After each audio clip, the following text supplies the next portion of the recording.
In the early 2000s, Zimbabwe made a deal with the devil. Back then, the country was ruled by Robert Mugabe, a corrupt, ruthless dictator. His policies invited sanctions from the US and Europe. Zimbabwe was cut off from the world. So what did Mugabe do?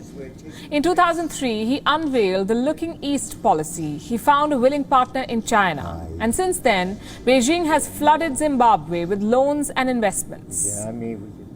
Look at some of the numbers here. Bilateral trade was $190 million in the year 2002. Today, it is $1.3 billion. The Chinese have penetrated every sector from mining to agriculture and even media. More than 80 Chinese companies operate in Zimbabwe. Together, they have invested upwards of $10 billion. But Chinese loans are always backhanded. They come packaged with deceit. Almost 2 decades later, Zimbabwe is realizing this. You see, China did not just bring money.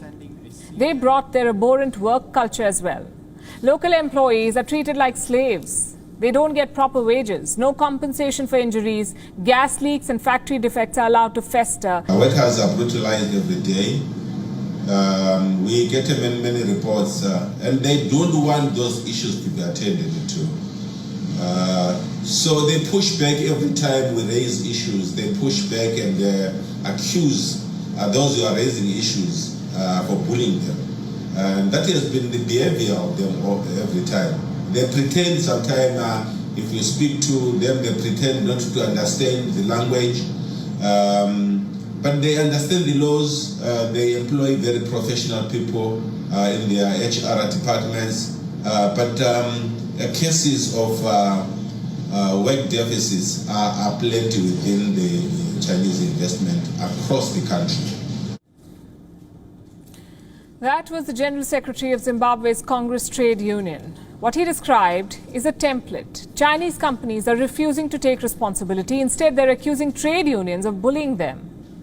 Well, in fairness, expecting China to take the blame is wishful thinking. So tonight, we will expose them with evidence. Pictures from a Chinese operation in Zimbabwe. This is the scene at a ceramic tile factory run by Sunny Yi Feng. The workers are fed up with the mistreatment. So they have mobilized outside the factory. What are their grievances? The factory uses a particular type of chemical.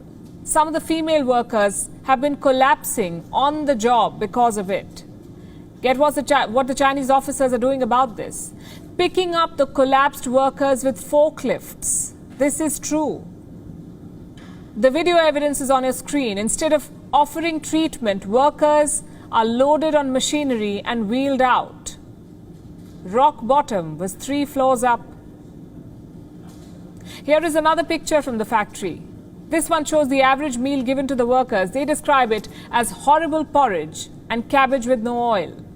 This soggy abomination is what a worker gets after toiling endlessly in Chinese factories. What do we call this? Forced labor, slave labor, or just typical Chinese exploitation? Does the government in Zimbabwe know what is happening? All indications are they do. Health inspectors and Labour Department officials have seen these pictures, so why has there been no action? Because when you strike a deal with the devil, you pledge your conscience. The government is indebted to China. They cannot afford to antagonize Beijing. A string of similar incidents has emerged in Zimbabwe, and all of these incidents remain unaddressed. In 2019, miners went on strike over low wages.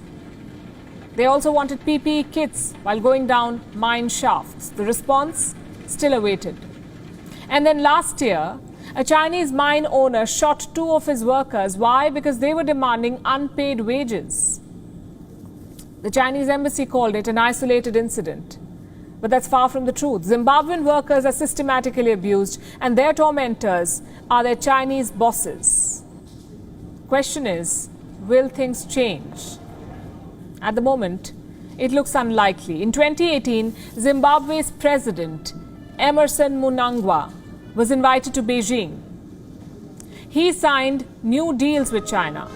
Today, Zimbabwe's map is dotted by Chinese projects. They're upgrading the Robert Mugabe International Airport. They're building a $3 billion coal plant in Sengwa. They're refurbishing Zimbabwe's largest power station, and this year they opened an iron ore mine and a carbon steel plant. To put it simply, China is sucking the sovereignty out of Zimbabwe. Their GDP is $20 billion. Chinese investments are worth $10 billion. When these Chinese loans come due, what do you think will happen? Asset transfer. Zimbabwe will have to surrender strategic assets to China. This is China's playbook all over the world, exploiting local employees and workers and then trapping helpless nations in debt. We've given you the evidence.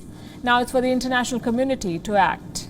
WION is now available in your country. Download the app now and get all the news on the move.